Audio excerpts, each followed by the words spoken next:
তো আজকের ভিডিওটা কিন্তু খুবই ইম্পর্টেন্ট। তো আজকের ভিডিওটা হলো কোন শাসন ব্যবস্থায় রাজনৈতিক দল অপরিহার্য।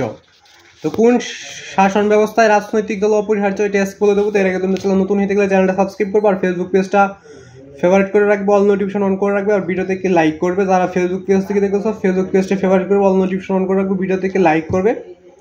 তো কোন শাসন ব্যবস্থায় রাজনৈতিক দল অপরিহার্য তো এটা বলে দেবো। তো এর আগে তোমরা নতুন হয়ে থাকলে চ্যানেলটা সাবস্ক্রাইব করবে আর ভিডিও থেকে লাইক করবে। আরও যদি কোনো ক্লাসের প্রশ্নের উত্তরগুলো সরাসরি গাইড থেকে লাগে অবশ্যই কমেন্টে বলে দেবে। যেহেতু এটা নবম শ্রেণী বা দশম শ্রেণীতে তোমাদের প্রশ্নটা থাকতে পারে, তো যেহেতু নবম দশম শ্রেণীর এটা গাইড, তো তোমাদের এটা প্রশ্ন ছিল পৌরনীতি ও নাগরিকতার কত নম্বর অধ্যায়, তো সপ্তম অধ্যায়ে প্রথম সৃজনশীল এটা যে কোন শাসন ব্যবস্থায় রাজনৈতিক দল অপরিহার্য। সম্পূর্ণ সৃজনশীলটাই দেখাই দিব না আজকে, শুধুমাত্র ক এবং ক নম্বরটাই শুধু দেখাই দেবো এবং খ নম্বর ছোট ক বড় ক এগুলো যদি লাগে তো কমেন্টে বলে দিলে আমি অবশ্যই আর একটা ভিডিও তোমাদের জন্য করব। যদি কমেন্ট করো তাহলে আমি অবশ্যই করব।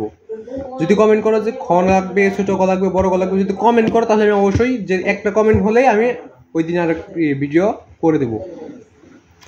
তো কোন শাসন ব্যবস্থায় রাজনৈতিক দল অপরিহার্য, তো উত্তরটা নিচে রয়েছে। তোটা দেখার আগে তোমাদের প্রতিটা ক্লাসের টিকচিহ্ন উত্তর, সংক্ষিপ্ত প্রশ্নের উত্তর, রচনামূলক প্রশ্নের উত্তর এগুলো সরাসরি গাইড থেকে দেখছি, তোমরা চাইলে দেখে ধরো। তোমরা যে কোনো ক্লাসের যে টিকচিহ্ন দেখছো বইতে প্রথম টিকচিহ্ন মানে 1 নম্বর টিকচিহ্ন প্রশ্ন লিখে ইউটিউব সার্চ করলে এদের সবগুলো টিকচিহ্ন উত্তর তোমরা সরাসরি গাইড থেকে পেয়ে যাবে। যেহেতু এই টিকচিহ্ন অনেকগুলো থাকে একটা অধ্যায়ে, তার জন্য তোমাদের টিকচিহ্নের ক্ষেত্রে দুইবার সার্চ করতে হবে। যে টিকচিহ্নগুলো থেকে ওদের প্রথম টিকচিহ্ন মানে 1 নম্বর টিকচিহ্ন প্রশ্ন লিখবে, তারপর আবার এই সামাসা লিখবে, তারপরে ইউটিউব সার্চ করলে এদের সবগুলো টিকচিহ্ন উত্তর তোমরা সরাসরি গাইড থেকে পেয়ে যাবে। তাহলে তোমরা দুইবার সার্চ করে টিকচিহ্ন উত্তরগুলো সরাসরি গাইড থেকে দেখতে পারো এবং যদি সংক্ষিপ্ত প্রশ্নের উত্তরগুলো সরাসরি গাইড থেকে দেখতে পাও। সংক্ষিপ্ত প্রশ্ন লিখে ইউটিউব সার্চ করলে সংক্ষিপ্ত প্রশ্ন পেয়ে যাবে, রচনামূলক প্রশ্ন লিখে ইউটিউব সার্চ করলে রচনামূলক প্রশ্ন পেয়ে যাবে এবং সংক্ষিপ্ত প্রশ্ন এবং সৃজনশীলের কোন নম্বর লিখে ইউটিউব সার্চ করলে সৃজনশীলের সম্পূর্ণ উত্তরটা তোমরা সরাসরি গাইড থেকে পেয়ে যাবে। তাহলে তোমরা সরাসরি গাইড থেকে উত্তরগুলো দেখে নিতে পারো। তো কোন শাসন ব্যবস্থায় রাজনৈতিক দল অপরিহার্য, তো উত্তরটা নিচে রয়েছে। তো ক নম্বরের উত্তরটা শুধু ক এবং খ নম্বরের উত্তরটা দেখাচ্ছি। যদি ছোট ক বড় ক লাগে তো অবশ্যই কমেন্টে বলে দেবে। তো গণতান্ত্রিক শাসন ব্যবস্থায় রাজনৈতিক দল অপরিহার্য, তো এবার খ নম্বরের প্রশ্ন রয়েছে রাজনৈতিক দলের প্রধান লক্ষ্য কি ব্যাখ্যা করতে বলছে। তো ক নম্বরটার উত্তর আবার বলে দিচ্ছি, প্রশ্নটা দেখো। কোন শাসন ব্যবস্থায় রাজনৈতিক দল অপরিহার্য, তো কোন শাসন ব্যবস্থায় রাজনৈতিক দল অপরিহার্য। তো কত প্রশ্ন রয়েছে, উত্তর রয়েছে গণতান্ত্রিক শাসন ব্যবস্থায় রাজনৈতিক দল অপরিহার্য।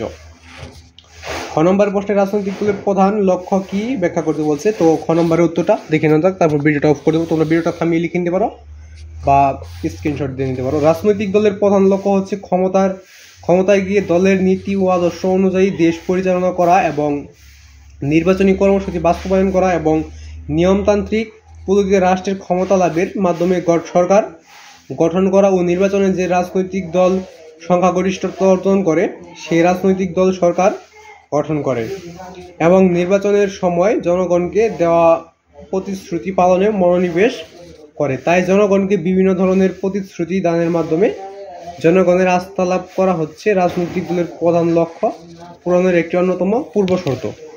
তো এটাই ছিল আজকের প্রশ্নের উত্তর। তো ভিডিওটা ভালো লাগলে চ্যানেলটা সাবস্ক্রাইব করবে আর ভিডিও থেকে লাইক করবে। যদি আরও কোনো প্রশ্নের উত্তর তোমাদের সরাসরি গাইড থেকে লাগে অবশ্যই কমেন্ট বলে দেবে যে কোন ক্লাসের কী প্রশ্ন লাগবে। তো আজকে ভিডিও ভালো লাগলে চ্যানেলটি সাবস্ক্রাইব করে রাখবে।